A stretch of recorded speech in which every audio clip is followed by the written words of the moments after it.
ناظرین السلام علیکم ورحمۃ اللہ تعالی وبرکاتہ۔ سائل نے سوال کیا کہ حضرت جو میت کی طرف سے کھانے کا اہتمام ہوتا ہے ایصال ثواب کے لیے وہ کس کس کو کھانا چاہیے؟ دیکھیے حضرات، وہ کھانا اولاً تو غریبوں مسکینوں یتیموں کا حق ہے، اور جو دعوتیں کی جاتی ہیں اور غریب مالدار سب کو بلایا جاتا ہے، اس طرح کھانا مالدار کے لیے ناجائز ہے۔ غریب حضرات کھائیں، ان کی دعوت بھی کی جائے، مالدار حضرات کی نہ دعوت کی جائے۔ اگر وہ آ جائیں تو انہیں چاہیے کہ بچ جائیں اور کھانا نہ کھائیں، فاتحہ میں شامل ہوں۔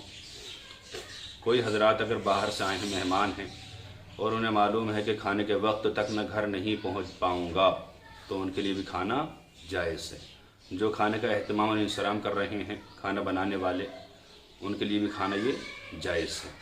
لیکن دعوت کے طور پر گھر گھر دعوت کرنا، سب کو کھلانا، مالداروں کو بھی کھلانا، یہ ناجائز و ممنوع ہے۔ فتاوی شامی میں ہے وَيُكْرِهُ اتِّخَاذُ الضِّيَافَةِ مِنَ الطَّعَامِ مِنْ أَهْلِ الْمَيِّتِ لِأَنَّهُ شَرَعَ فِي السُّرُورِ لَا فِي الشُّرُورِ وَهِيَ بِدْعَةٌ مُسْتَقْبِحَةٌ۔ فرماتے ہیں بے شک یہ دعوت کرنا میت کے طرف سے کھانے کی یہ مکروہ ہے، اور شریعت نے دعوت کو خوشی میں رکھا ہے، نہ کہ غمی میں۔ غم میں دعوت کرنا یہ بدعت سیئہ ہے، بدعت شنیعہ ہے، غلط بات ہے، گناہ کا کام ہے۔ جو حضرات غریب ہوں، فقیر ہوں، مسکین ہوں، یتیم ہوں، وہ کھا سکتے ہیں، اور جو مالدار ہونا چاہیے کہ اس سے بچیں۔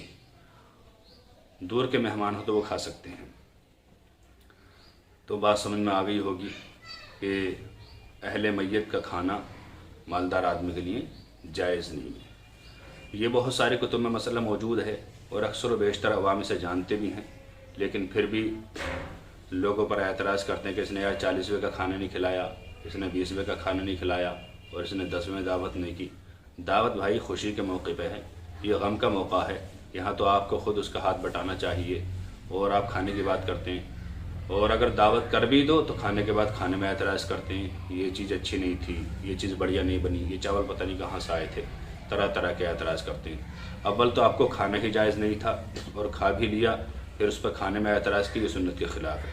حضور صلی اللہ تعالیٰ علیہ وسلم جیسا کھانا پاتے ویسے ہی کھا لیتے تھے، کھانے میں کوئی اعتراض نہیں کرتے تھے، جہاں تک کھانا تھا کھایا، پھر اپنا ہاتھ کھینچ لیتے تھے۔ تو ہمیں چاہیے کہ 10ویں 20ویں 30 اور 40 وغیرہ کھانے سے مالدار حضرات بچیں اور غریب حضرات کھائیں۔ خود اعلیٰ حضرت فاضل بریلوی رحمۃ اللہ تعالیٰ علیہ نے یہی وصیت کی تھی کہ میرا جب انتقال ہو تو ایصال ثواب کے لیے کھانا بنایا جائے، وہ صرف غریبوں کو کھلایا جائے، مالدار حضرات کو نہ کھلایا جائے۔ تو پتہ چلا کہ یہ کھانا غربا اور مساکین یتامہ کے لیے ہیں، مالدار حضرات کو اس سے بچنا چاہیے۔ اللہ تعالیٰ سے دعا ہے کہ اللہ تعالیٰ ہمیں صحیح دین سیکھنے کی توفیق عطا فرمائے۔ السلام علیکم واللہ تعالیٰ علیہ